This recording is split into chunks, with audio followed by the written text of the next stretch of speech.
The world rewards the one who carries conviction, not the one who waits for permission. When you move as if success is already yours, hesitation dies and doors open. Confidence shifts reality because belief precedes proof. The shift happens when your actions stop asking and start declaring. Walk, speak, and build as if nothing can deny you. In a few moments, I will teach you how to act with unshakable belief like success already belongs to you. You become what you believe you already are. You don't become successful by waiting to feel ready. You become successful by deciding that you already are. The world mirrors your posture. If you act timid, it will treat you as weak. But if you walk with certainty, if your shoulders carry belief, the world moves aside. People often say, I'll act confident once I get results. But that's not how it works. The results follow the behavior, not the other way around. Life listens not to your wishes, but to your demonstration. And when you act as if it's already yours, with humility, yes, but also with boldness, you start to attract exactly what matches that attitude. You do this by controlling one thing, your posture. The way you stand, the tone of your voice, the way you begin a task, not as a beggar, but as a builder, who knows the structure will rise because his hands have chosen to shape it. Imagine a man applying for a job. One man walks in timidly, speaking as if he hopes he might possibly do the role. Another walks in and speaks as if he already belongs to the company's future. Who do they hire, you might say, but I'm afraid I'll look arrogant. No, you'll look decisive. The world is hungry for people who claim space without apology. So let me ask you, what would change in your walk, your talk, your habits if you already had the success you seek? Would you still hesitate? Would you still wait for permission? Stop asking to be chosen. Start behaving as if you've already earned your seat. Because when you act as if it's already yours, something inside you shifts. The world feels it, and little by little, it becomes true. Certainty is built, not found. You keep waiting to feel certain, but certainty isn't something you stumble upon. It's something you decide to build. One small step at a time. The man who acts with confidence isn't always right, but he gets farther than the one who keeps doubting every move. Certainty is not loud, it's not arrogance, it's quiet, solid, rooted. It's that internal nod that says, I may not know everything, but I know I will learn what I need. You don't wait for full clarity. You act, and clarity meets you on the way. You create certainty by doing what others fear, beginning without proof, trying before you're ready, speaking before you're sure they'll clap. That's how you build faith, in yourself, in your process, in the unseen path ahead. Think of the young farmer planting in dry soil. There's no guarantee of rain, no certainty of harvest, but he plants anyway, not because he knows the future, but because he believes in what he's doing. That's how you grow, not by sitting with doubt, but by stacking daily acts of commitment. Each one becomes a brick. Each brick builds belief. You may ask, but what if I make a mistake? Let me ask you back. What if staying still is the greatest mistake of all? Certainty doesn't strike like lightning. It rises like the sun slowly with each morning you decide to keep going. So start, move, trust, and let the fire in your bones be louder than the fear in your head.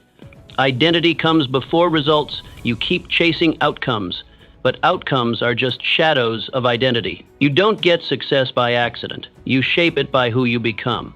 And who you become is decided by what you believe about yourself before you have anything to show. If you still think like the old version of yourself, you will sabotage every blessing meant for the new you. That's why you must act now as if the transformation is already done. Speak with the voice of the man who has already conquered his doubt. Walk with the discipline of the woman who already owns her destiny. The identity must come first, because every action flows from it. Imagine a craftsman who still sees himself as an amateur. Every brush stroke, every cut, every idea is filled with hesitation. But now imagine he believes that he is a master. His hands move differently. His eyes spot detail. His work rises to match the identity. So ask yourself, what would the future you do right now? What would he say no to? How would she spend her time? But here's the truth. You don't need anyone's permission to start embodying that version. You simply decide. You cannot outperform your self-image. So stop trying to achieve your way into confidence. Instead, choose to live like you already are the person worthy of those results, and the results will follow. Results follow ritual, not emotion. Every day you wake up with a choice. Do you follow how you feel, or do you follow your ritual? The man who waits for motivation will always be a servant to his emotions. But the man who builds a ritual, who does what needs to be done whether or not he feels like it, becomes unstoppable. Success does not respond to feelings. It responds to rhythm. If you move only when it's easy, you'll live a life of gaps. Gaps in progress. Gaps in confidence. Gaps in greatness. But when you build a sacred morning habit, a quiet, consistent rhythm, you send a message to yourself and to the universe. I am serious, even when no one claps, even when no one sees. Imagine a woman who rises every day at dawn. No applause, no crowd, just her, a notebook, a plan, a small step.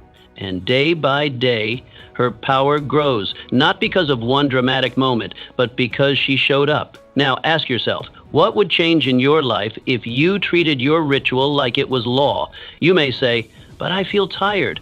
I say, build the rhythm and your energy will catch up. Don't wait for inspiration. Let ritual carry you when emotion fails, because the ones who win don't do it by chance. They do it by rhythm. Every single day, you must speak as if it's done. Your words shape your world, not just in sentiment, but in structure. Every sentence you speak is a blueprint for what your life becomes. Whisper fear, and fear grows stronger. Speak power, and strength starts to move in your bones. This isn't some mystical theory. It's a principle woven into the human mind. Your subconscious listens. It obeys not what you hope for, but what you command. And most people never realize how many doors they lock each morning by simply saying the wrong things. They say things like, maybe one day, or I'm trying. But trying is just a polite way of saying, I don't fully believe yet. And when you don't believe, why should the world? Why should opportunity bow to uncertainty? You must speak as if your vision is real. Speak not from your current position, but from your destined position. Not as a beggar hoping to be noticed, but as a leader setting the terms of your life. You say, this is who I am. You say, this is what I do, even if no one is watching. Even if the bank account disagrees. Even if the results haven't caught up yet, because speaking it is how you make room for it. The words are the soil and belief is the water. The moment you say it with certainty, your mind begins to stretch, your posture shifts, your behavior follows. Picture a man standing in front of barren land. There's no proof, no sign, no applause, but he says, here, I will build. And because he speaks with conviction, others begin to gather. They ask questions, they offer help. Not because the land changed, but because his words revealed something invisible: belief, certainty, direction. The same is true for you. If you've been speaking in doubt, you've been shrinking your own path. But you can reverse it right now. You don't need a bigger platform. You need a stronger voice, not louder, clearer. Say, I am becoming disciplined. Say, I am the kind of person who finishes. Say, this dream is already mine. I'm just walking toward it. Because when your words align with your vision, your actions begin to follow. And when your actions follow consistently, your results catch up. Not by accident, but by design. And the design started with your mouth. So speak with force, speak with dignity. Speak not to impress others, but to ignite yourself. The world listens more carefully to the man who speaks with quiet confidence than the one who screams for attention. Say less, but say it with certainty. You're not just talking, you're setting bricks, building belief, framing your future. So don't just speak about your life, speak into it. With power, with clarity, with the unshakable tone of someone who already knows. It's not a question of if, it's only a matter of when. Your actions must match your ambitions. It's easy to dream big, to let the fire burn in your chest while you speak of goals, empires, and a life far greater than the one you're living now. But dreams, for all their beauty, mean absolutely nothing if your actions contradict them. You cannot claim to want excellence and live like you expect pity. You cannot speak of wealth while practicing the habits that ensure struggle. The world is full of dreamers, but very few doers. And in the end, only one group gets remembered. If your vision is grand, your behavior must be sharp, precise, relentless. Because the world isn't listening to what you say, it's watching what you do. You must walk like your future depends on each step, because it does. No one builds a throne by pacing around in circles. No one earns respect by rehearsing the same excuses. If you want something great, your daily life must begin to reflect it, not tomorrow, now. Too many people speak of ambition as if that alone is virtue, but ambition without discipline is a lie you tell yourself to feel better. You say you want to lead, but you still need to be told what to do. You say you want to rise, but your alarm gets snoozed 3 times before you even open your eyes. This is not ambition. This is fantasy, the kind that keeps you comfortable while your real potential starves to death in silence. Picture a man who wants to become a great writer. He's got the shelves of classic books. He's bought the finest notebooks and pens. He's told everyone about the story burning inside him. But each day, he avoids the blank page. He does everything except the one thing that actually makes him a writer. And so, despite all the appearances, he remains exactly what he is, a man with a dream, not a destiny. So ask yourself honestly, if someone were to film your life for a week, without your voice, without your explanations, would they believe in the future you say you want? Would your habits convince them? Would your effort inspire them? And if not, then it's time to change. But I'm still learning, you say. That's fine. But learning alone is not transformation. You must apply. You must execute. A messy action beats a perfect idea that never touches the ground. A failed attempt teaches more than 1,000 unread pages. Match your behavior to your destiny, not just when it's easy, not just when it's visible. Make your habits sacred. Hold your time like a weapon. Do what must be done in silence, without applause, because success isn't and systems are built in the small hours with invisible choices. If your actions stay small, your life will too. Speak less, prove more, and make every day a brick in the foundation of the life you refuse to leave to chance. Confidence grows in the doing. Confidence is not discovered in stillness or summoned by mere thought. It is forged in movement, raw, repetitive, unglamorous motion. You do not become confident by sitting in a quiet room and convincing yourself of your worth. You become confident when you stand up and do something that proves it, not to others, but to yourself. Confidence is not whispered into your soul. It is carved into your character, blow by blow, action by action, until the proof becomes undeniable. You see this in a child who is learning to walk. That child does not wait for perfect balance. He does not plan or hesitate, wondering if he'll fall. He moves, he stumbles, he falls, he cries, but he gets back up. And in doing that, in risking failure and rising again, confidence begins to grow. That is where strength is born, not in comfort, not in perfect readiness, but in courageous repetition. This is the law of growth. You must act before you feel ready. You must start while your hands still shake, while your voice still wavers, while your doubts still echo. Because confidence is not a requirement for movement. It is the result. It is the trophy at the end of your action, not the permission at the beginning. And yet so many people wait. They wait to feel brave. They wait to feel sure. And in their waiting, the opportunity fades. Not because they weren't good enough, but because they never moved. Think of a blacksmith at his forge. The first strike of the hammer is uncertain. His aim is clumsy. The sparks fly, but the metal barely bends. Yet he strikes again and again. Over time, his arms grow steadier. The steel begins to yield, and suddenly, there's rhythm, there's power, there's control. That's what confidence feels like. Not a single bold moment, but a rhythm of persistence. The first strike is fear. The 100th is strength. Now stop and picture yourself. Think about the thing you've been postponing, the decision you've been delaying, the work you keep preparing for, but never beginning. You tell yourself you're not ready. You tell yourself you need more clarity, more knowledge, more courage. But what if you acted anyway? What if you treated your hesitation as the very reason to begin? What if the next step wasn't a risk, but a signal, a declaration that you are done waiting? Of course, fear will be there. That's the point. Fear is not your enemy. It's your training partner. It sharpens you. You do not banish fear by avoiding it. You silence it by proving it wrong. Confidence belongs to those who walk through fear and earn the right to feel strong. It is not the privilege of the lucky. It is the reward of the brave. Start small. Take one meaningful step today. Something difficult, something real, something that scares you, even slightly. Do it before you feel certain. Then do it again tomorrow. Stack these wins. Stack them high and stack them daily.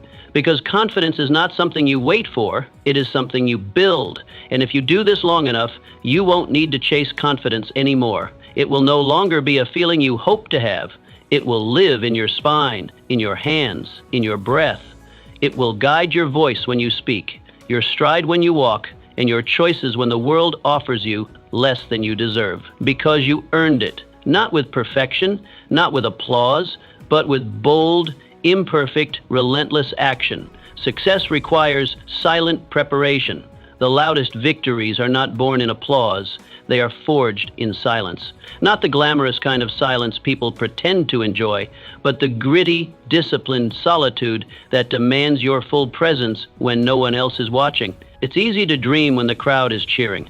It's easy to post your goals, speak of your ambition, and collect approval like coins in a jar. But those things do not make you victorious. Noise doesn't build legacy. Work does. Quiet, consistent, often unseen work. The truth is harsh but freeing. It's not the spotlight that shapes your destiny. It's what you do in the shadows. It's the early mornings you wake before the sun because your vision won't let you rest. It's the long nights you spend learning, refining, repeating, while the world sleeps and forgets to care. These are the moments that matter, not the interviews, not the accolades, but the decision to rise when no one would notice if you didn't. People crave results. They hunger for recognition, for the world to validate their ambition. But few want the loneliness it takes to become great. Few want the grind without glory. Few want to train without the camera. But this is the price. This is the tax of transformation. And the man who pays it in full, without shortcuts, without applause, he becomes undeniable. Think of the composer, hunched over his desk by flickering candlelight. No crowd, no piano concert, no promises. Just paper, ink, silence, and a sound in his mind that won't let him quit. Note by note, hour by hour, he carves music into existence. And when the world finally hears it, they call it brilliance. But the brilliance was born in his solitude, and that solitude was his strength. Now think about your life. Strip away the noise. Strip away the audience. Strip away the validation. What's left? What are you doing with your unseen hours? Are you using them to build, to read, to refine your skills? Shallow comparison. The honest answer matters more than you realize. You might say, but no one sees what I'm doing. Good, that's the test. Because if you only give your best when someone's watching, you'll always be a slave to validation. You'll never know what you're truly capable of. But if you learn to work in silence, if you learn to thrive in obscurity, you become powerful. Because then you're no longer performing, you're becoming. Greatness is built in the shadows, not because greatness hides, but because it grows before it reveals itself. Like roots beneath the surface, your habits, your repetitions, your unseen efforts, they're building strength. And when the curtain finally rises, it won't be your words that carry you. It'll be those invisible hours. That discipline you kept when no one clapped for you. That decision to keep going when no one cared. So go ahead, retreat into yourself. Find a room, find your rhythm, and build. Turn down the volume of the world and turn up the intensity of your focus. While others post about success, prepare for it. While others wait for permission, train in private. Don't fear the silence. It's sacred. It's where identity is sharpened. It's where doubt is confronted. It's where real confidence is born. And when your moment arrives, and it will, you won't need to explain yourself. You won't need to prove anything. Your presence will carry weight. Your results will do the talking. Because silence does not mean weakness. Silence means preparation. And the most powerful ones are often those who were underestimated until they could no longer be ignored. So rise before the noise. Stay up after it fades. Give the quiet your best, because in that quiet you are becoming. Not for attention, not for approval, but because you owe it to the future version of yourself who will one day step into the light. And be ready. Discipline is the ultimate proof of belief. You can say you believe in yourself. You can declare it out loud. You can write it down in bold ink in your journal and repeat it every morning like a mantra. But belief, true belief, is not proven in what you say. It is revealed in what you do. Your discipline is the real evidence of your faith in yourself. Because discipline says, I believe in the future I've chosen, and I'm willing to suffer a little now to build it. Most people talk about goals. They dream vividly, they even make plans, but when the alarm rings early, they roll over. When discomfort appears, they back off. They say they want success, but they won't keep a schedule. They say they want influence, but their mornings are chaotic. They say they want greatness, but they compromise it with daily habits of laziness and delay. And so their belief, loud as it may sound, is empty, because belief without discipline is just noise. The truth is, real belief is quiet. It's in the routine. It's in what you do when nobody is watching. It's in the 10,000th step that no one will applaud. You may not always feel powerful, but discipline gives you proof that you are. Not because the task was easy, but because you showed up when everything in you wanted to stop. Think of the soldier who wakes before dawn to train. Wind, heat, cold, it doesn't matter. He sharpens his blade, perfects his steps, pushes his body past comfort, not for applause, but because he knows that when the battle arrives, hesitation is death. His discipline isn't rooted in motivation, it's built on belief. Not belief in today, but belief in what must be ready tomorrow.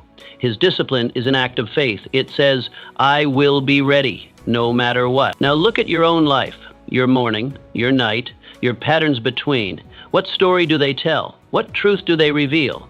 Do your actions prove that you believe in where you're going? Or do they quietly whisper that you doubt it? Because your routines don't lie. If you say you want to become someone powerful, but you keep skipping the small things that build that power, your life will always reflect that contradiction. And yes, consistency is hard. Discipline requires sacrifice. There will be days you feel tired, days when your mind screams for rest or escape. You'll be tempted to skip, to break your own promises. That's normal. That's human. But here is where belief is truly tested. Will you choose short-term relief or long-term strength? If you struggle to stay consistent, don't try to do it all. Start small. One act of discipline done every single day, no matter how minor, is worth more than a flurry of random effort that dies out by week's end. It could be 5 push-ups, a 10-minute reading habit, a short walk, a cold shower. One disciplined act anchors your identity, and when done repeatedly, it transforms how you see yourself. You become what you repeat. Each act of discipline is a vote for the kind of person you are becoming, a silent, powerful vote that says, I am not here to live small. I am not here to surrender to mood or fear. I am here to build something lasting, starting with myself. So ask yourself, with brutal honesty, what will you sacrifice today? Not because it feels good, not because it's easy, but because the version of you you're becoming demands it. What comfort can you let go of? What task can you complete? Not because you feel like it, but because your destiny requires it. Discipline is the gatekeeper between who you are and who you could be. It is the bridge between intention and reality. And every day you walk across that bridge, you prove to yourself that your belief is real. Not soft, not theoretical, earned. So let today be your proof. Not by shouting your ambition, but by acting like it's already yours. That's what discipline does. It doesn't wait for belief. It becomes it. The world responds to conviction, not permission. Most people spend their lives waiting to be noticed, waiting to be picked, waiting for someone to give them the green light.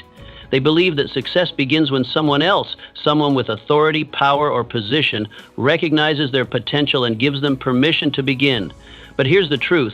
No one is coming. No one is going to hand you the life you want. The world does not pass out crowns. It waits to see who will build their own. You must claim your place, not with arrogance, not with noise, but with unwavering conviction. Conviction is not loud. It doesn't boast or beg. It does not wait for applause. It simply moves. It walks into a room with certainty. It speaks with purpose. It stands with unshakable posture, even when no one is clapping. This is the energy that shifts the atmosphere. People can feel it. They may not understand it. They may not know what exactly makes them pay attention, but they do, because conviction is rare, and in a world full of people looking for permission, the one who acts without needing it commands attention. When you ask for permission, when you wait for endorsement, you hand your power over to someone else. You place your future in their hands, and if they say no, what happens? Do you shrink? Do you stall? Do you begin to doubt what you once felt so clearly? Too many people allow one rejection, one raised eyebrow, one withheld compliment to collapse their entire vision. But the person who operates with conviction, they don't ask, they act. They move forward not because someone told them to, but because they've already decided, this is who I am. This is what I do. Conviction doesn't need a crowd. It doesn't require external validation. It is internal fire paired with action. It is the artist painting long before the gallery calls. It is the writer finishing books before a publisher notices. It is the entrepreneur building systems and products while everyone else is still talking about their idea. Conviction is doing the work as if success is inevitable, because in your heart, it already is. Picture a young teacher stepping into her first classroom. The students are watching her, She has two choices. She could wait wait for them to approve of her, to follow her, to give her a reason to lead. Or she could decide that she is the leader. She could stand tall, speak with clarity, teach with presence, and when she does, respect arrives, not because she demanded it, but because she embodied it. That's what conviction does. It draws people, not with pressure, but with presence. Now turn that mirror back on yourself. Are you still waiting for someone to validate your mission? Are you waiting for a mentor to say, now you're ready? For your family to understand? For your friends to approve? The only permission you need is your own. Your readiness isn't something someone else can give you. It's something you decide. The moment you stop hesitating and start behaving like the leader you were born to be, the world starts adjusting to you, not the other way around. And don't confuse conviction with certainty. You don't need to know every step. The path will unfold as you walk it. Conviction is not about having all the answers. It's about moving anyway.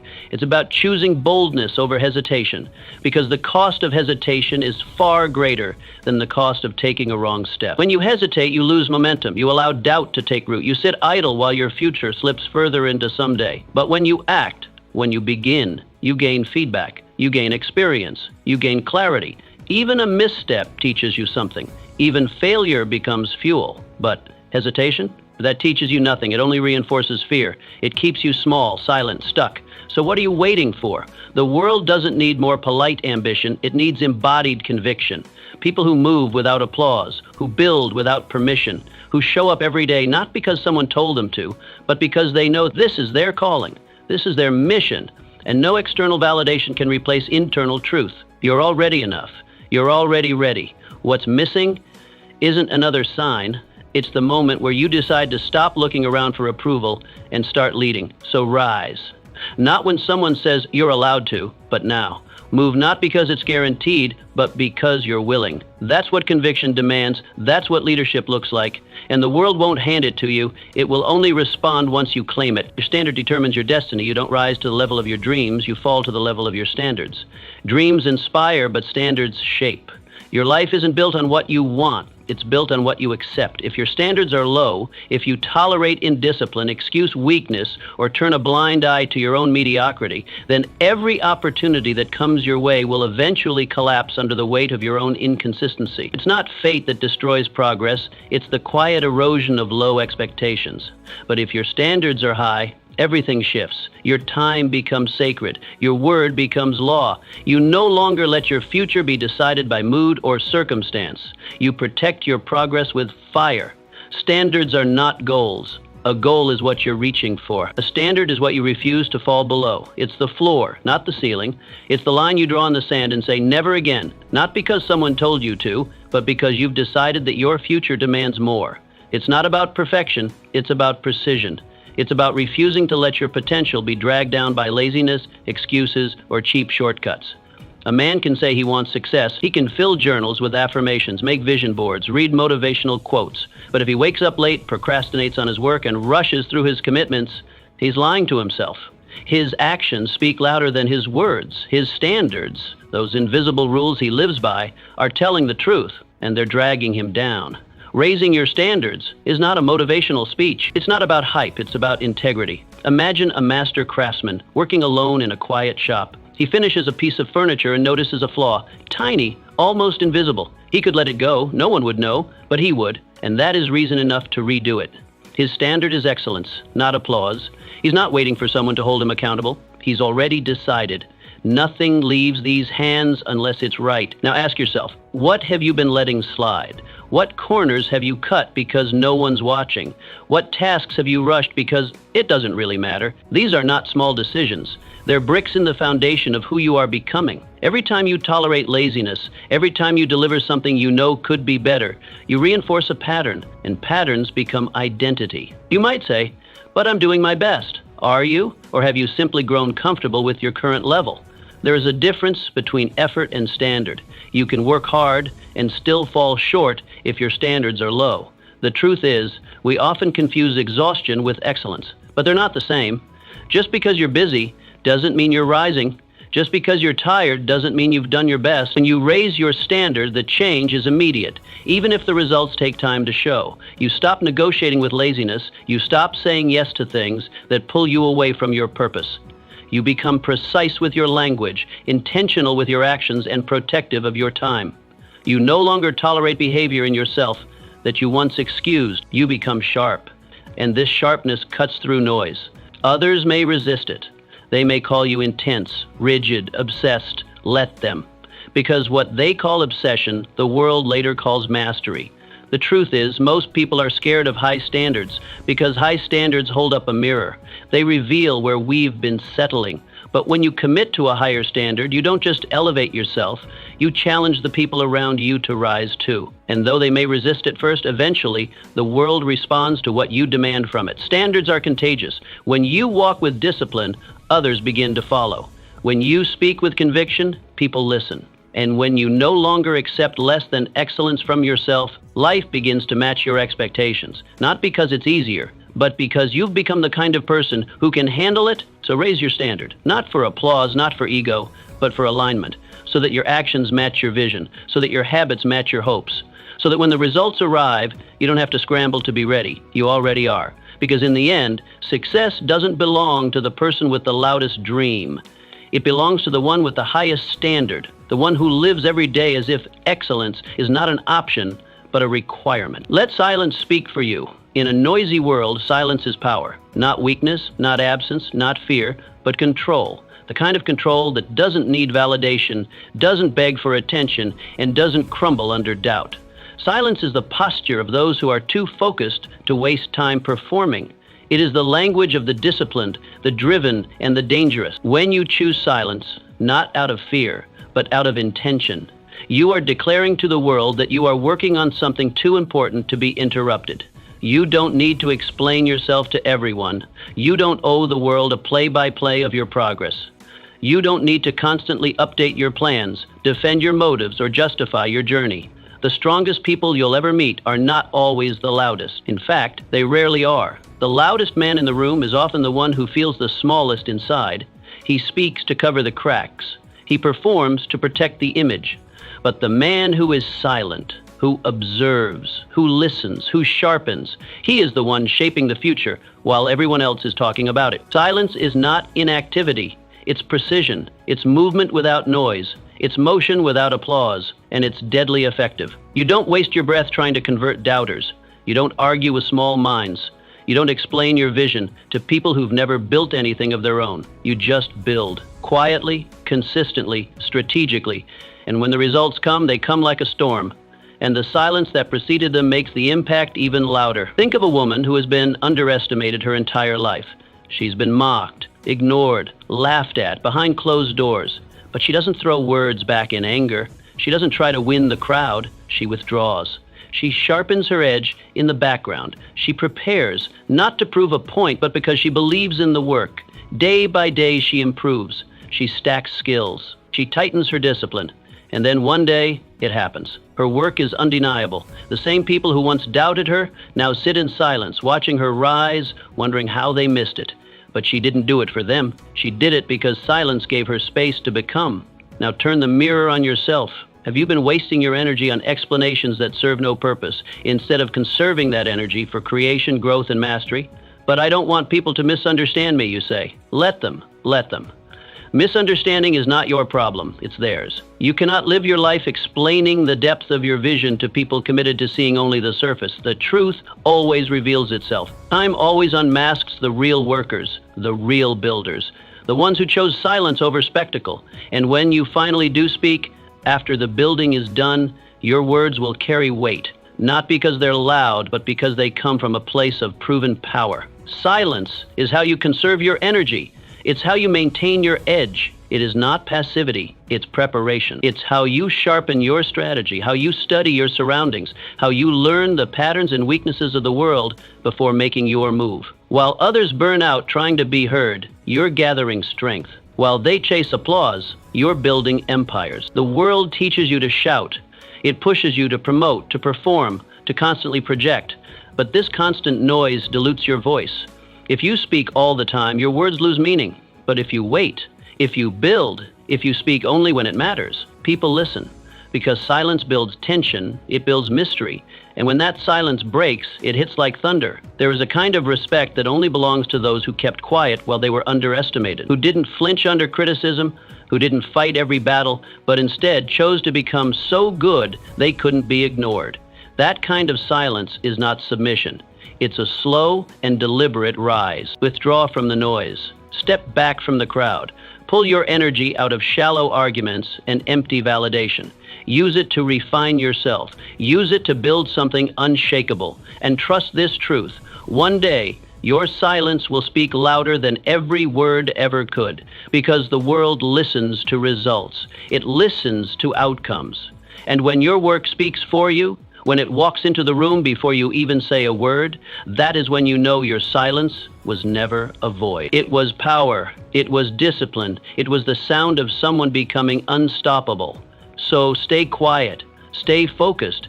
Keep building. And when the time comes to speak, the world will listen. Become a magnet for opportunity. You don't chase opportunity. You attract it.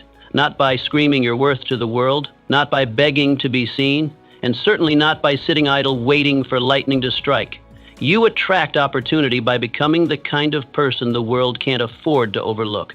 The kind of person whose presence signals readiness, whose posture speaks louder than a pitch, whose habits declare without a single word that they are built for more. Opportunity doesn't knock for the passive. It seeks the prepared. And preparation isn't random.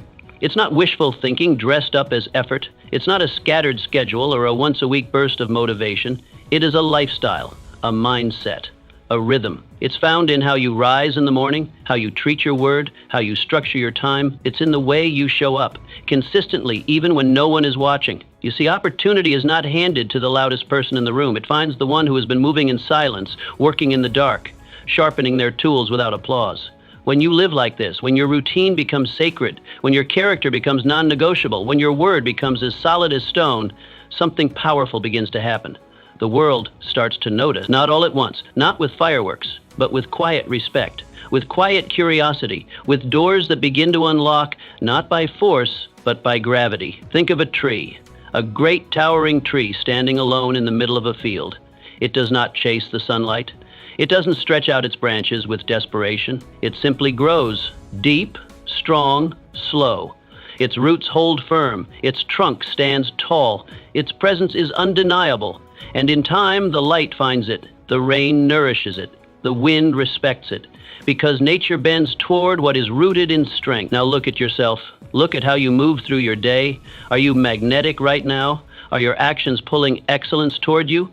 Or are you still waiting for the perfect mood, the perfect time, the perfect clarity to begin? But no one sees me, you say. They will, once you become someone worth seeing, not flashy, not desperate, but undeniable. There's a quiet power in those who prepare behind the curtain, in those who aren't waiting to be crowned, but are already acting like they belong on the throne. Opportunity doesn't visit the idle. It honors the diligent. It finds the man who wakes early and gets to work without waiting for motivation. It notices the woman who keeps her promises even when it would be easier to cancel. You want to be noticed? Start today. Be punctual. Be honest. Finish what you start. Master your craft even if no one's clapping for you yet. Speak only when your words carry weight. Move only with purpose. Let your daily discipline become your calling card, because when you move like someone who's going somewhere, the world takes notice. And here's the truth. You won't have to chase the door down. You won't have to beg for access. You won't have to scream for attention. The door will open because you'll already look like you belong on the other side. Your very presence will say, I've prepared for this. And when that door does open, you won't walk in like a guest. You walk in like a builder who brought his own tools. Most people live in cycles of waiting, waiting to be seen, waiting to be chosen, waiting for a spark to move them. But those who attract opportunity are not waiting, they are becoming. They understand that the real work begins before the opportunity arrives, that you don't prepare for the stage on the stage, you prepare in the shadows. And if you do this right, when the spotlight finally turns in your direction, you don't flinch, you don't scramble. You step in, already moving, already ready, already sure. So let this be your reminder. You are not chasing anything. You are becoming someone worth chasing. You are not hoping for a break. You are building such unshakable excellence that the world can't look away for long. You are the tree, the roots, the silent power in the... You don't need to shout. You don't need to prove. You just need to live like someone who belongs on the other side of every door you've ever dreamed of walking through. Start now, build the habits, protect your time, lead yourself before anyone else follows, carry yourself like your future already knows your name, because when preparation meets posture and posture meets presence, opportunity has to respond, and when it does, you'll know it wasn't luck. It was never luck. It was you all along, becoming impossible to ignore. Stop waiting for the right time. There is no perfect moment. No golden hour when all lights turn green and the path before you clears itself of every obstacle.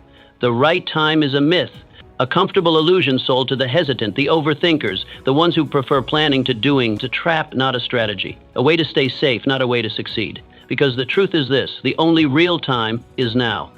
You keep waiting, waiting for more clarity, waiting for the fear to shrink, waiting for the day you wake up and feel suddenly bold, brave, and certain. But that day won't come. Not because it's impossible, but because it doesn't exist in the way you imagine. Greatness is never born in perfect conditions. It's born in messy beginnings, in awkward first steps, in blurry decisions that make you sweat, in rooms where you feel unqualified, unsure, and uncomfortable, but show up anyway. We live under the illusion that one day everything will feel right, that one morning will rise with fire in our chest and all the signs pointing toward go. But life doesn't work like that. The clock doesn't pause for your emotions. It doesn't wait for your confidence to catch up. It moves quietly, relentlessly, with or without your participation. And every day you wait for better conditions, someone else is using that same day to build, to move, to gain ground you'll later wish you had claimed. Mention a man standing on the bank of a cold river. He stares at the current, toes curled at the edge, waiting for the water to warm.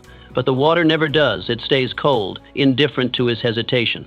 He tells himself he'll dive in tomorrow, next week, maybe after one more forecast. Meanwhile, another man walks up, doesn't hesitate, and jumps in. He shivers, he struggles, but he learns. He swims, he adapts. And while the first man is still waiting for ideal conditions, the second has already reached the other side. This is what life is like. The ones who leap don't do it because they're fearless. They do it because they choose not to be controlled by fear. They understand that readiness isn't something you find. It's something you become. You don't wait to feel ready to begin. You begin. And readiness shows up along the way. Confidence doesn't lead the charge. It follows action. Ask yourself honestly, what have you been postponing? That book you've been dreaming of writing? That business you've imagined 100 different ways in your head? That conversation you know you need to have? That change in career or city or lifestyle that keeps whispering to you when the room is quiet? You tell yourself you're being strategic. You tell yourself it's about timing. You convince yourself you're waiting for a little more stability, a little more income, a little more support. But look deeper. Are you really preparing, or are you just scared? Are you researching, or are you hiding behind the excuse of just one more thing? But I don't feel ready, you say. Of course you don't. No one does. Readiness is not the price of admission. It's the reward for walking through the door anyway. It's the result of movement, of doing something before you're certain. You leap, and then you learn how to land. You speak, and then you find your voice. You build, and then your hands become skilled. But nothing comes from waiting. Nothing grows in hesitation. Make the decision today, not because you feel fully confident, not because every piece is in place, but because your future deserves more than delay. Stop checking the wind. Stop watching the tides. The conditions may never change, and even if they do, you'll find a new reason to wait, a new fear to nurse. Fear doesn't disappear when circumstances improve. It disappears when you move in spite of it. Put your foot forward. Take the first step. Let the rest catch up. Life is not about having every answer in advance. It's about showing up with what you have, where you are, and trusting that motion will reveal more than meditation ever could.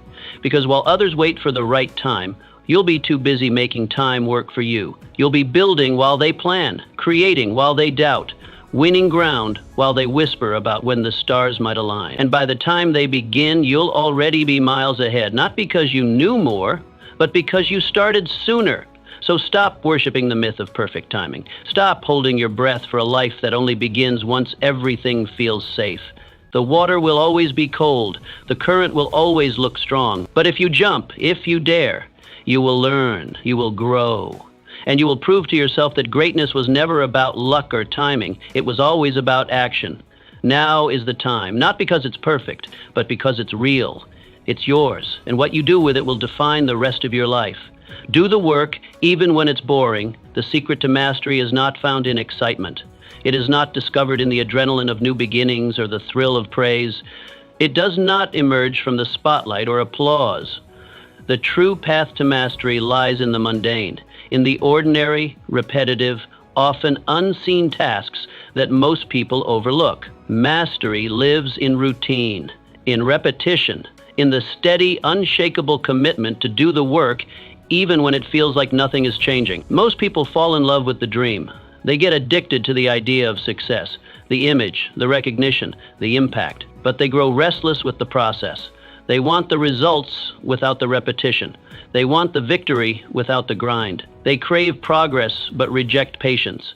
And so, when the novelty fades and the work becomes routine, they look for an exit. They chase the next new thing, hoping it will feel easier. But mastery doesn't reward the ones who chase excitement. It crowns those who stay. Doing the work, especially when the excitement is gone, is the highest form of belief. It is saying, this still matters, even when your emotions no longer scream it. It is staying when no one claps. It is waking up and showing up not because you feel like it, but because your standard demands it. That kind of consistency, that quiet determination, is the fuel of mastery. Think of the violinist. The audience hears a cascade of beauty, the kind that moves souls and stirs emotions. But what they don't hear are the years of drills, the thousands of hours spent repeating scales, perfecting posture, adjusting grip again and again. The calluses, the missed notes, the fatigue, that's the price, that's the process. The performance is just a reflection of what was built in solitude. Now picture your own life, your journey. Where do you start with fire but quickly flicker out? Where do you allow boredom to whisper you away from your path? Maybe it's your fitness routine, or your writing, or your business. Maybe you said you'd commit, but the grind started to feel heavy. The steps became predictable, and so you backed off, thinking you lost interest, when in fact you lost your connection to the process. But it's so repetitive, you say, yes. And that's exactly where your power is forged. In repetition, you sharpen. In repetition, you evolve. In repetition, you learn to endure, to refine, to deepen your discipline. Repetition is not the enemy, it is the foundation. It turns actions into instincts. It burns away mediocrity and reveals who's really in it for the long run. The mistake most people make is thinking greatness should feel great all the time, that if it's dull, it must not be right. But the truth is, boredom is not a sign to stop. It's a sign to lock in, to go deeper, to stop seeking stimulation and start seeking substance. Because the ones who rise are not those who wait for motivation. They are the ones who move without it. Success doesn't come to those who act only when it's convenient. It comes to those who show up consistently, no matter the mood, no matter the weather, no matter the silence. That's where the real transformation happens. In the dark, quiet mornings when you feel like skipping, in the late nights when you'd rather rest, in the unglamorous hours that nobody sees but you. Mastery is a slow burn, a process of laying one brick at a time with care and intention. It's not a sprint. It's not a viral moment. It's not built in passion alone. It's built in the habits you form when the world stops watching, when the results aren't yet visible, when only your inner standard holds you accountable. So ask yourself, can you keep going when it's no longer new? Can you stay disciplined when the feedback disappears? Can you still give your best when it seems like no one notices? That's the test. That's what separates the talkers from the builders, the dreamers from the doers. And here's the thing. The foundation you lay during those quiet, dull moments becomes permanent. It holds you when storms come. It anchors you when pressure builds. It is the invisible strength beneath your visible success. The audience will see the outcome, but you will know what it cost. And that cost is paid in silence, in sweat, in repetition.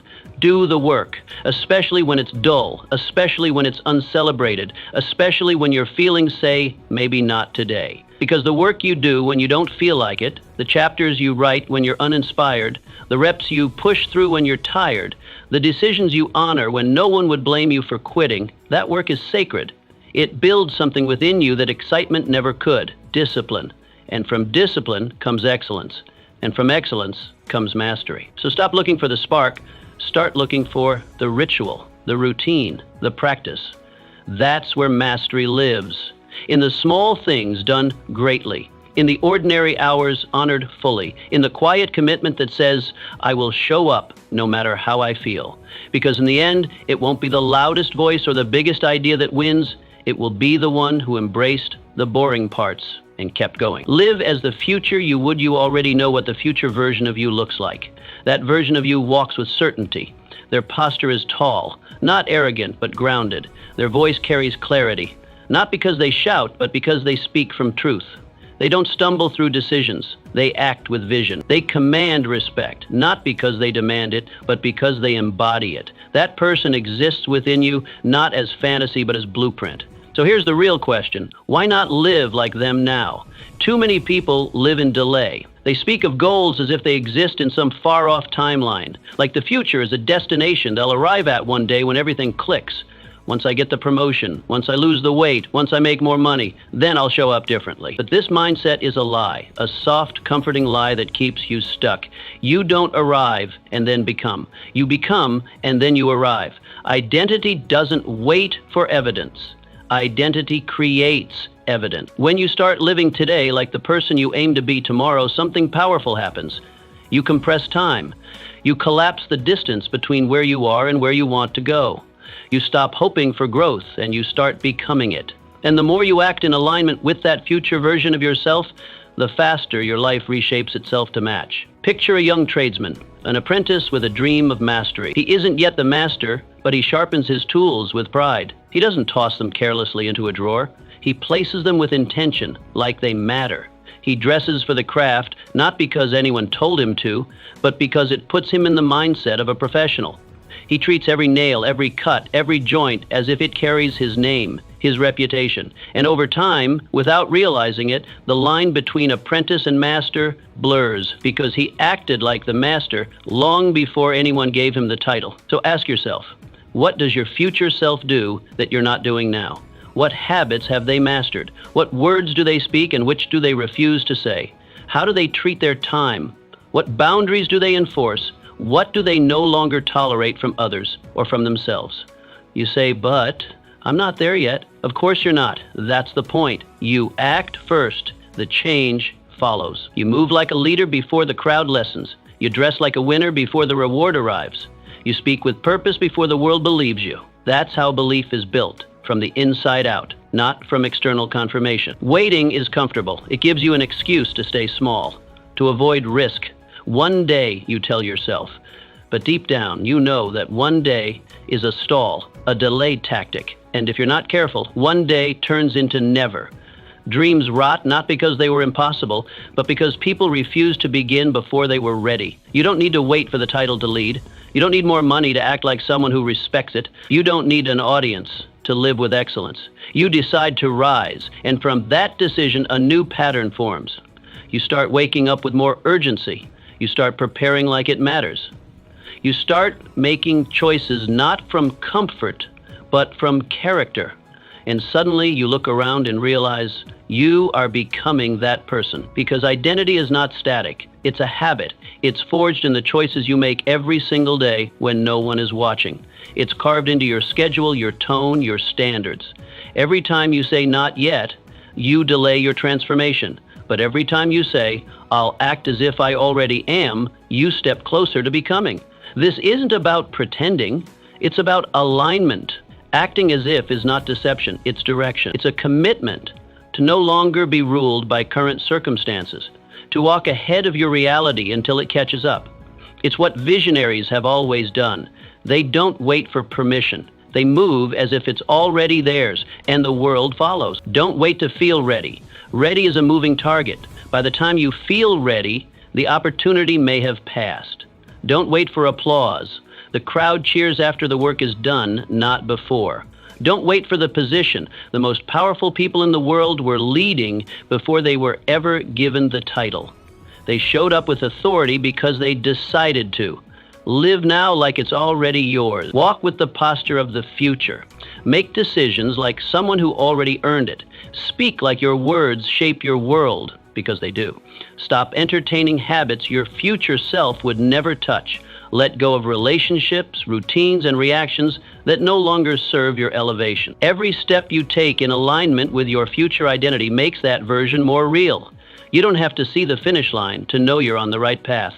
You only need to walk like someone who belongs there. So the next time you ask yourself when to start, start now. Not tomorrow, not next year, not when it's convenient, now. Because the sooner you start living as the person you're becoming, the sooner you become them. And when that future finally arrives, you won't be surprised. You'll be ready because you were already walking like you belonged. Become immune to doubt.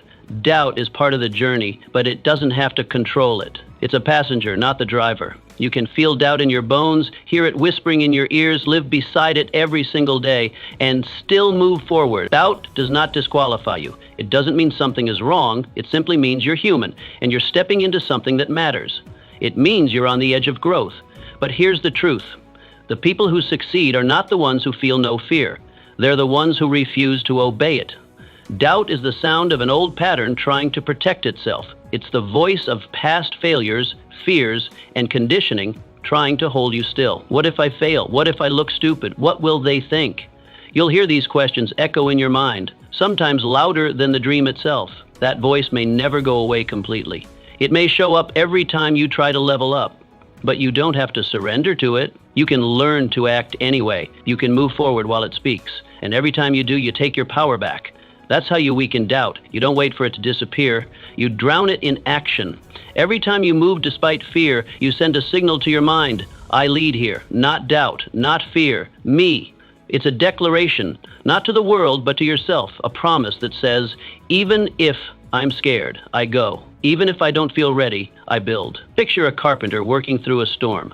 The winds are loud, the sky is uncertain, rain starts to fall, but he keeps building.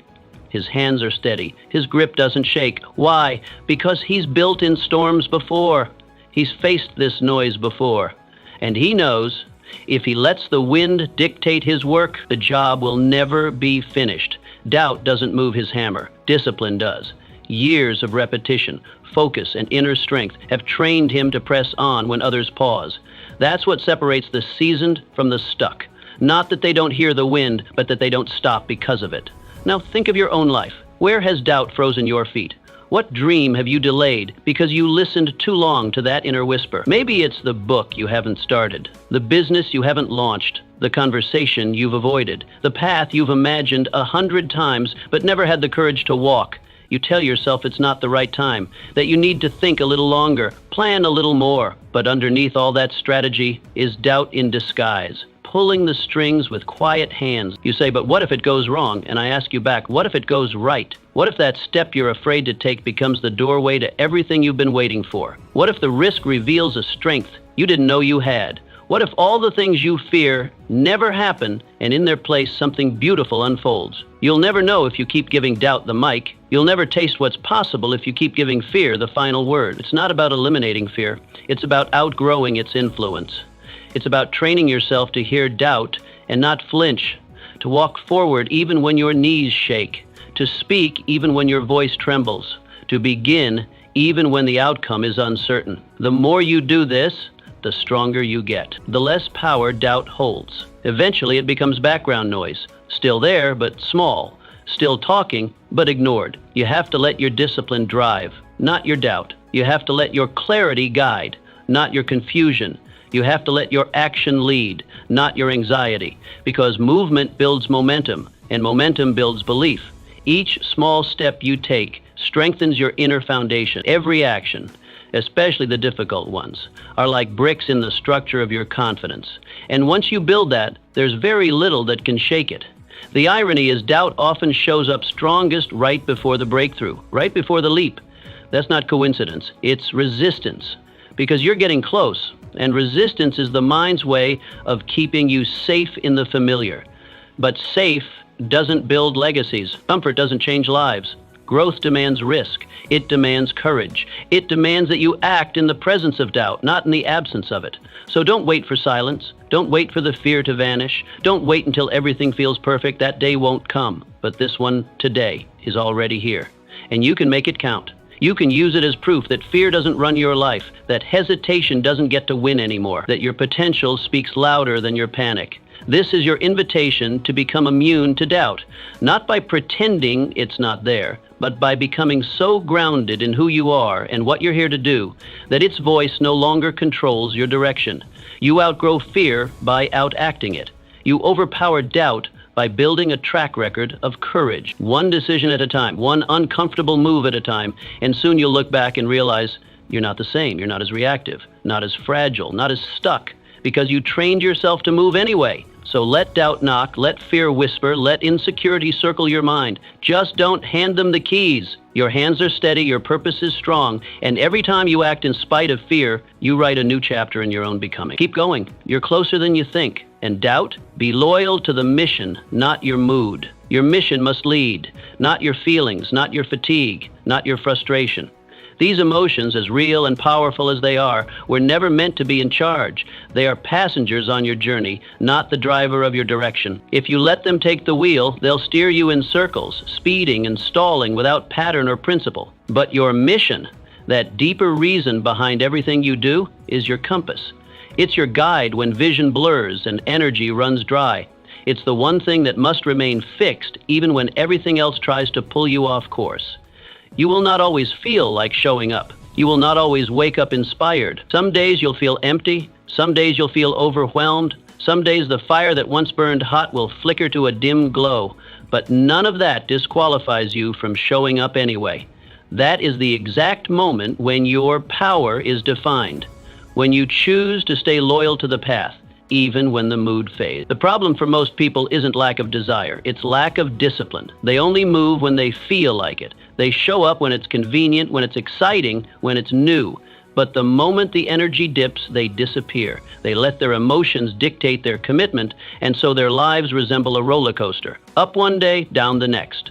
That's not the way of mastery. That's chaos dressed as freedom. Feels like choice, but it's really surrender. Real strength is measured in your ability to lead yourself when no one else is watching, when the crowds are gone, when no one's cheering, when there's no applause to chase and no eyes to impress. The man or woman who can say, "I don't feel like it, but I'll do it anyway," that person is dangerous. It's because their mission is stronger than their moods. Their purpose is louder than their pain. Think of the captain sailing through a storm. The waves rise violently. The sky darkens. Rain lashes the sails. It's easy to panic, easy to doubt, but the captain doesn't throw away the map just because the weather changed. He doesn't smash the compass out of frustration. He knows the storm is temporary. The goal remains, so he adjusts, steadies his hands, reorients his mind, and he keeps going. That's what mission looks like. It's not about sunny skies, it's about unwavering direction. Now look at your own life. Trace the times when you gave up, not because you lacked ability, but because you let a bad day turn into a decision. Maybe you were tired. Maybe you were discouraged. Maybe something unexpected threw you off. And instead of anchoring yourself in your mission, you let the feeling of the moment overrule the reason you started. You handed the wheel to emotion, and it drove you away from what mattered most. But I was exhausted, you say. I was frustrated. I didn't have it in me. Yes, and that makes you human. But here's what separates those who rise from those who remain. Those who rise refuse to let emotion determine direction. They feel the weight, but they still move their feet. They feel the fear, but they still take the step. They feel the doubt, but they still speak the truth. They've made a decision in advance. I obey my mission, not my mood, because purpose doesn't care how you feel, it cares what you do. Action is the proof of belief. And belief, when lived out consistently, reshapes everything. You can't build legacy on fleeting emotion.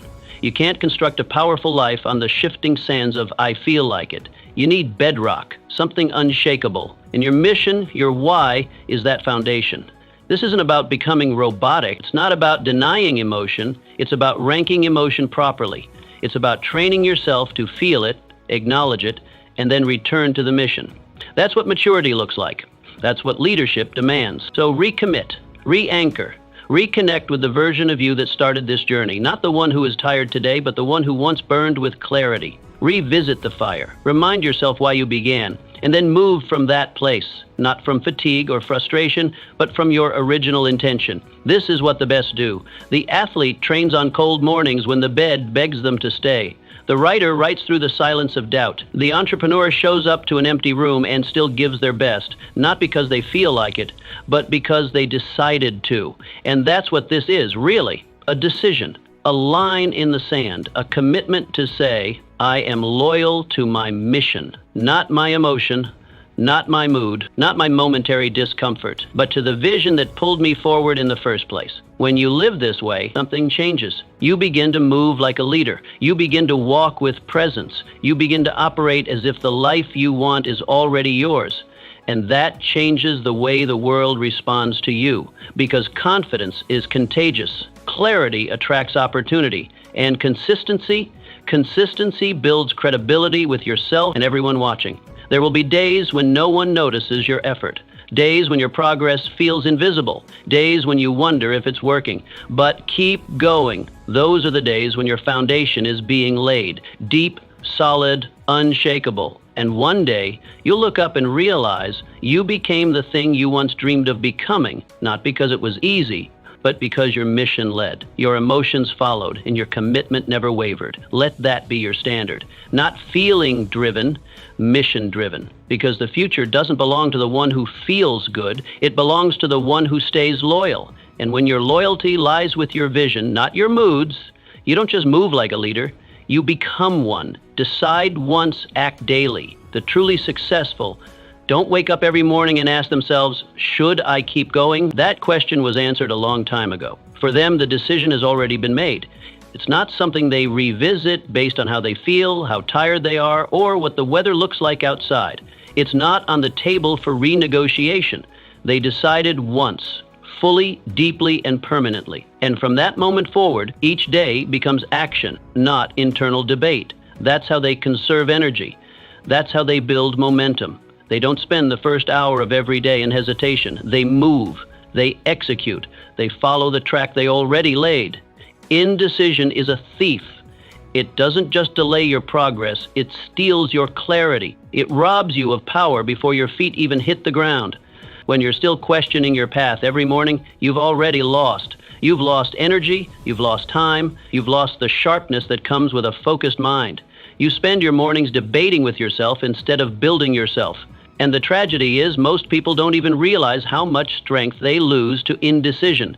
They confuse hesitation with wisdom, but it's not wisdom. It's fear dressed up in caution. When your decision is already made, your mind stops negotiating. Your actions start aligning. The questions disappear. The fog lifts. The day becomes simpler, not because it's easy, but because it's clear.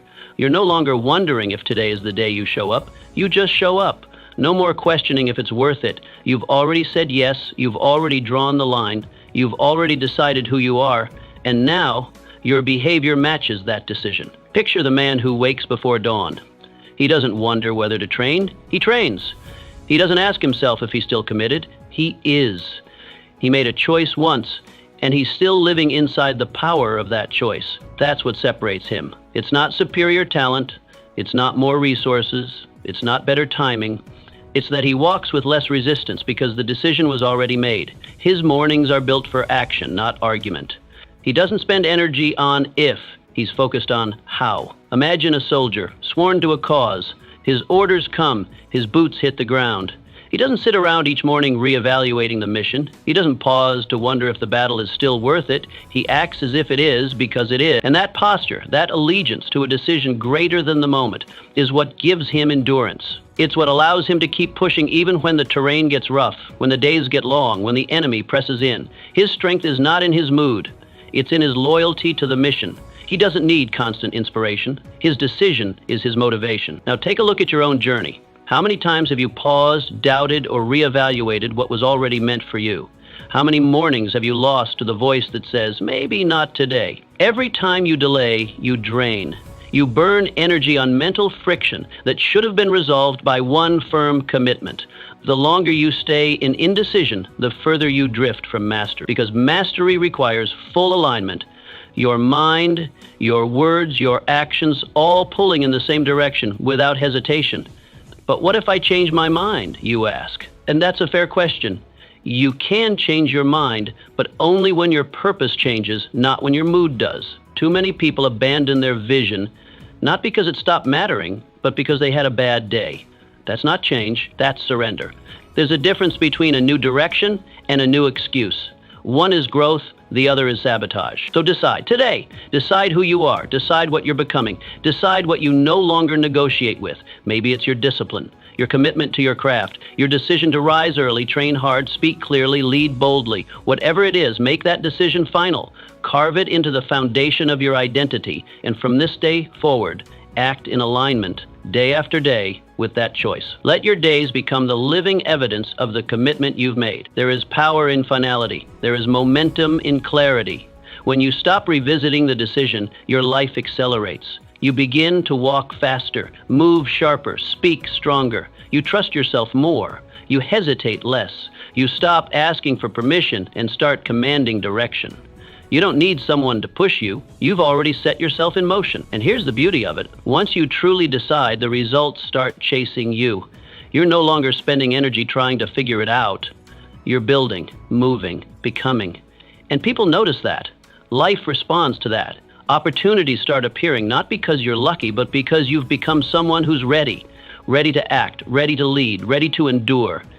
Commitment is rare in a world of wavering. But those who commit fully, boldly, without apology, become the ones the world can't ignore. They build legacies, not because they had fewer doubts, but because they had one greater decision. So make yours and never look back. End with honor, begin with fire.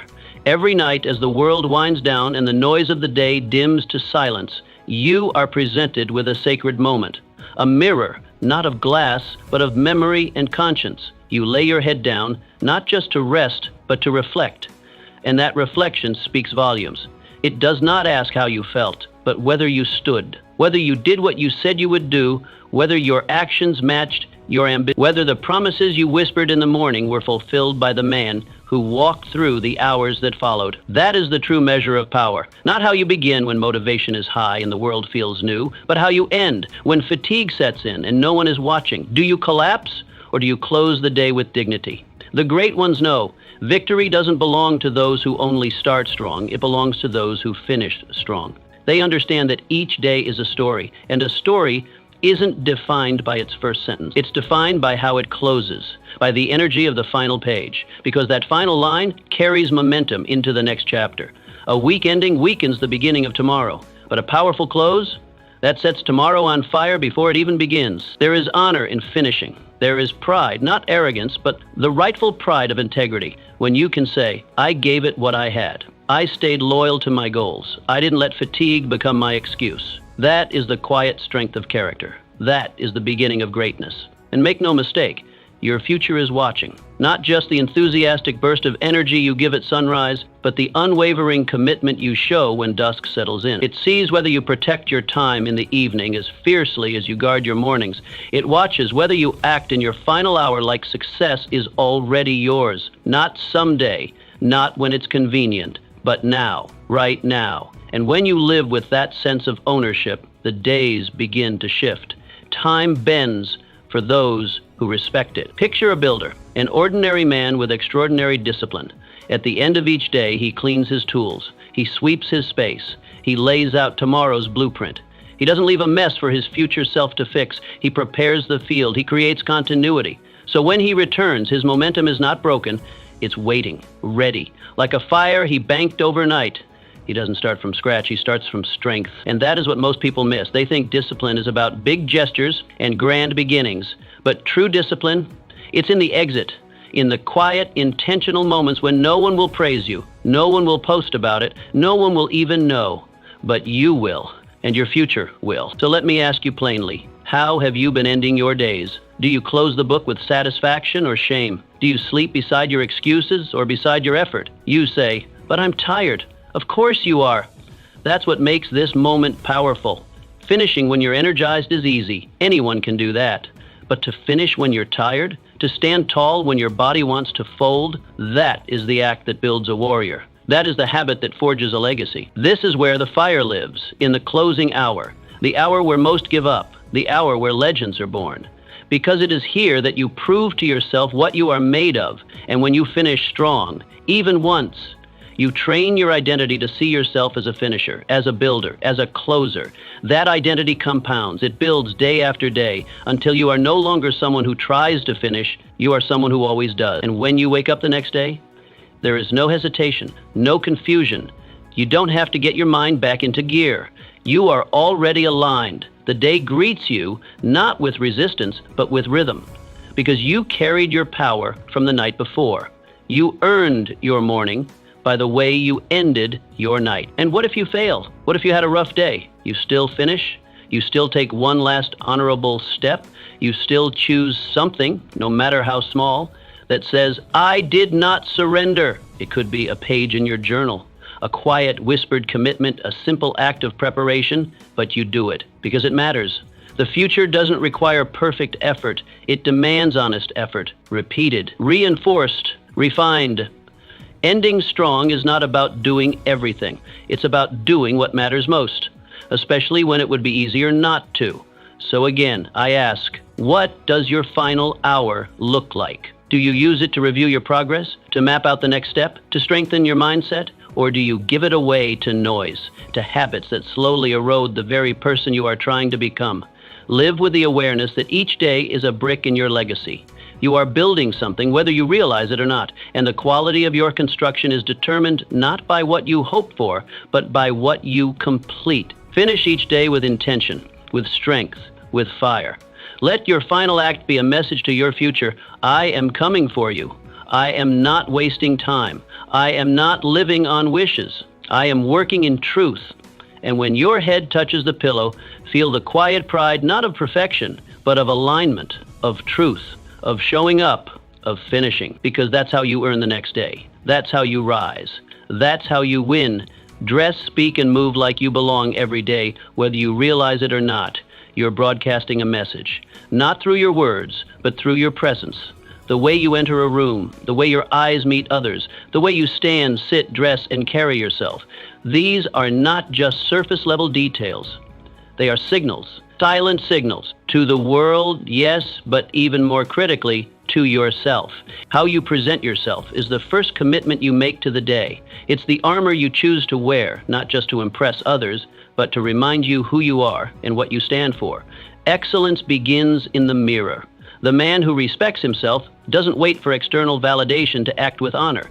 He chooses to walk with purpose before the reward arrives, because that choice is what attracts the reward in the first place. This is where most people get it wrong. They think success is something you earn, and only then can you behave like you've made it. But the world doesn't work like that. You don't receive the position, then rise into it. You rise before, and that rise is what earns you the position. When you dress with care, you're not being vain. You're being intentional. You're telling yourself, I'm worth the effort. When you speak with clarity, you're not trying to sound impressive.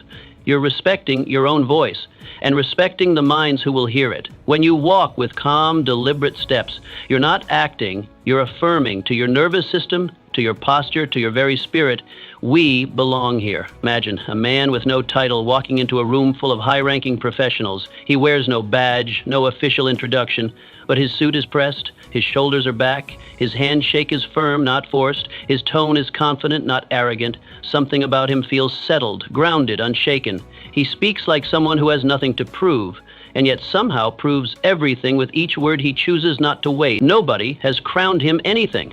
Yet the room reacts. People shift. They notice. Why? Because greatness is felt before it is confirmed. He belongs, not because someone told him he does, but because he decided to.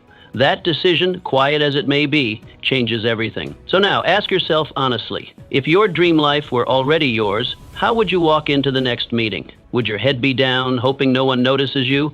Or would you walk in with presence, knowing you bring value? Would your tone tremble? Or would it resonate, knowing your words carry meaning? Would your gestures be unsure or precise, like someone trained for this exact moment?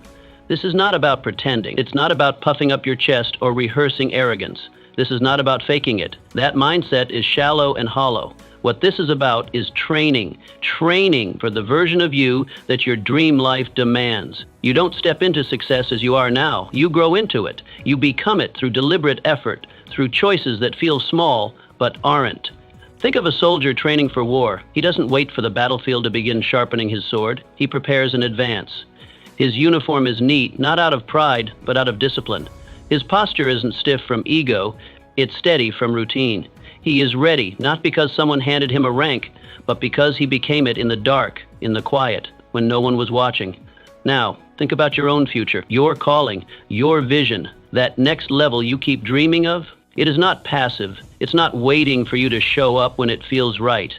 It's asking you now, can you carry yourself like someone who belongs here? Not someday, not when the paychecks match, not when the applause arrives, but now. But I don't want to be fake, you might say. Good, you shouldn't be. But understand this. There's a vast difference between being fake and being in formation. You're not putting on a costume, you're putting on character. And character is what you build before the crowd comes. It's what you practice in solitude. It's the quiet rehearsals that make your greatness feel natural, not forced, when the spotlight finally swings your way. There is no shame in preparing for what you haven't yet received. That's not delusion, it's discipline. That's not arrogance, it's alignment. The man who polishes his shoes before he has anywhere to go is readying himself. The woman who speaks with clarity even when no one's listening is building her influence. The person who treats today like it matters, because it does, is setting the tone for a future that only shows up when called with consistency. Presentation is not shallow. It is sacred. It is the daily ritual of declaring, I take myself seriously. And when you take yourself seriously, so does the world. So what should you do? Start simple. Stand taller, roll your shoulders back and breathe with intention. Speak with fewer words but more meaning. Cut the filler. Walk into rooms slowly. Let others feel your calm before they hear your voice. Choose clothes that reflect your focus, not to impress but to affirm. Clean up your space. Trim the edges of your day with order. Write with clarity. Listen with presence. These are not grand acts, but they are acts of greatness. The goal is not to be seen. The goal is to be ready. When your presentation rises to meet your vision, a strange thing begins to happen.